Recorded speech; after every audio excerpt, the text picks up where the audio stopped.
வணக்கம் ஐயா. தமிழ் மொழி வளர்ச்சிக்கு தொண்டாற்றிய சமண சமயத்தில் உள்ள 8000 சமணர்களை திருஞான சம்பந்தர் கழுவில் ஏற்றியதன் காரணம் என்ன? வணக்கம். சைவ சமயம் என்பது இந்த மரணமில்லா பெருவாழ்வை பற்றி பேசுது. மற்ற சமண மதமோ பௌத்த மதமோ கடவுள் இல்லை, சக மனிதர்களிடையே சௌரியமாக வாழத்தை பற்றி பேசுது. இப்போ கடவுள் இல்லை, அஷ்டகர்மா அஷ்டம சித்திலாம் இல்லை, நன்னம்பிக்கை நன்னடத்தை இதெல்லாம் மனிதர்கள் தங்களுக்குள்ள சண்டை இல்லாமல் சந்தோஷமாக வாழ்ந்துட்டு சாவறதுக்கு தான் உதவுமே தவிர மரணமில்லா பெருவாழ்வு வாழறதுக்கோ அல்லது கடவுள் ஆகிறதுக்கோ சமண கொள்கைகளோ பௌத்த கொள்கைகளோ உதவாது. இன்னும் கேட்டிங்கன்னா அவங்க தோட்டத்து வழியாக அரசியல் செய்கிறாங்க. ஏன்னா அவங்க ரெண்டு பேருமே இளவரசர்கள். சமணர் அதாவது மகாவீரரும் புத்தரும் இளவரசர்கள். அவங்க எல்லா இன்பங்களையும் அனுபவிச்சு அதெல்லாம் எங்களுக்கு என்னது வேணாம், நிம்மதியை தேடி வந்தாங்க. கடவுளாக அவர்களுக்காக வரல, நிம்மதியை தேடி அவங்க நாட்டெல்லாம் திறந்துட்டு வந்தாங்க. ஆனால் மக்களுக்கு என்ன செய்தி கொடுத்தாங்க அப்படின்னு பார்த்தா ஒன்றுமே இல்லை.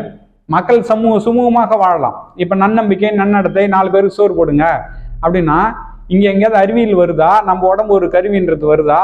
இல்லை நாம் இந்த உடம்பை நாமளே அசம்பிள் பண்ணுறதோ டிஸ்மேண்டில் பண்ணுறதோ அல்லது அஷ்டகர்மமோ அஷ்டமா சித்தியோ நம்ம சைவத்தில் இருக்கிற மாதிரி சித்தர்கள் கடைபிடித்த முறை மாதிரி எங்கேயாவது சமணத்திலே பௌத்தத்திலே வருதா?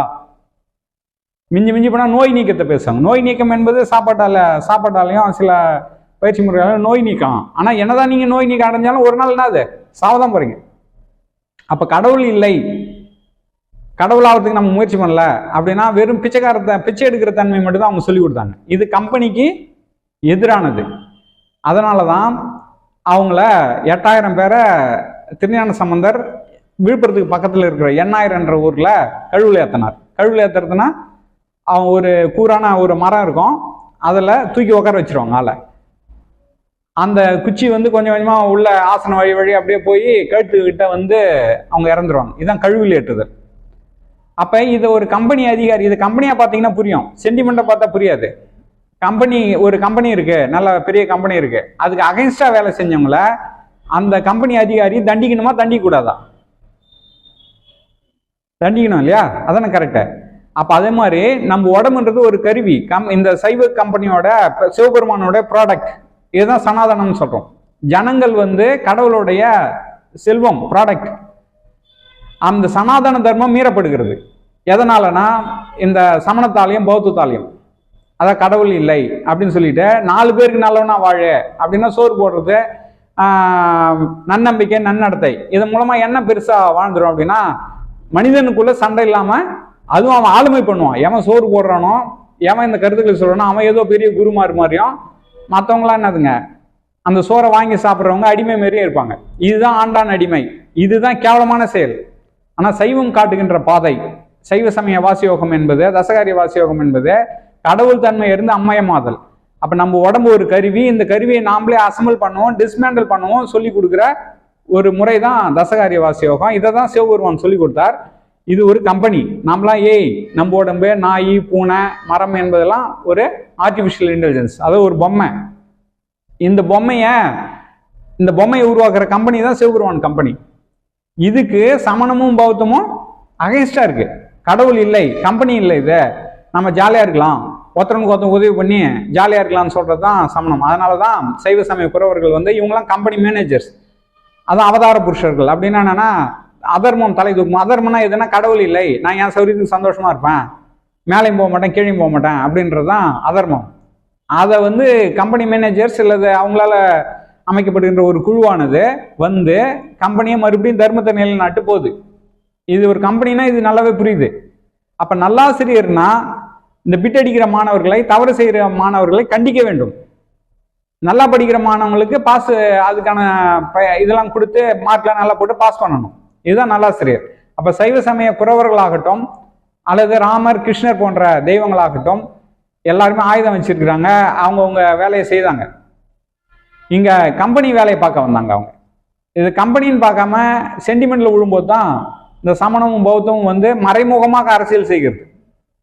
ஆனால் சைவம் தான் உண்மையான இது. சைவத்தில் பீக் என்னன்னு கேட்டீங்கன்னா விடுதலை தருது, முக்தி. முக்தினா என்னன்னு கேட்டீங்கன்னா நம்ம உடம்ப நன்றாக படித்து நாமளே அசம்பிள் பண்ணுவோம் டிஸ்மேண்டில் பண்ணுவோம் கத்துக்கணும். இது பேர் தான் மரணமில்லா பெருவாழ்வு. சாகாம இருக்கிறது இல்லை. சாகாம இருப்பது என்பது இந்த சமணர்களும் இவங்களும் சும்மா அந்த சென்டிமெண்டால சாகாம இருக்கணும்னு ஆசைப்படுறாங்க. இப்போ ஒருத்தவங்களுக்கு சுகரோ பிபியோ அல்லது பல கொடுமைகளை அனுபவிக்கிறாங்க, வறுமையை அனுபவிக்கிறாங்க. அவங்க சாகா வரம் கேட்பாங்களா? எப்படியாவது முருகா என்னை கூட்டு போயிடு, இல்லை கடவுளை என்னை கூட்டு போயிடு அப்படின்னு தான் சொல்லுவாங்க. அப்ப இவங்க இந்த சமணமும் பௌத்தமும் மக்களுடைய உணர்ச்சியை தூண்டி விட்டு கடவுள் இல்லை என்று தோட்டத்து வழியாக அரசியல் செய்து மக்களை முட்டாளாக்குகிறது. இந்த தவறு அவர்கள் செய்ததால் 8000 சமணர்களை விழுப்புரம் பக்கத்தில் இருக்கிற 8000 ஊர்ல திருஞான சம்பந்தர் கழுவில் ஏற்றினார். திருஞான சம்பந்தர் என்பவர் கம்பெனி அதிகாரி. தவறு செய்தவர்கள் தண்டிக்கணும், அப்பதான் கம்பெனி நல்லா இருக்கும். அப்ப இதெல்லாம் புரிஞ்சுங்க. அப்ப நாம சொல்லி கொடுக்குற வாசியோகம் என்பது மூளையை பயன்படுத்தி யோசிக்கிறது, சென்டிமெண்ட் ஆகாது இதுக்கு.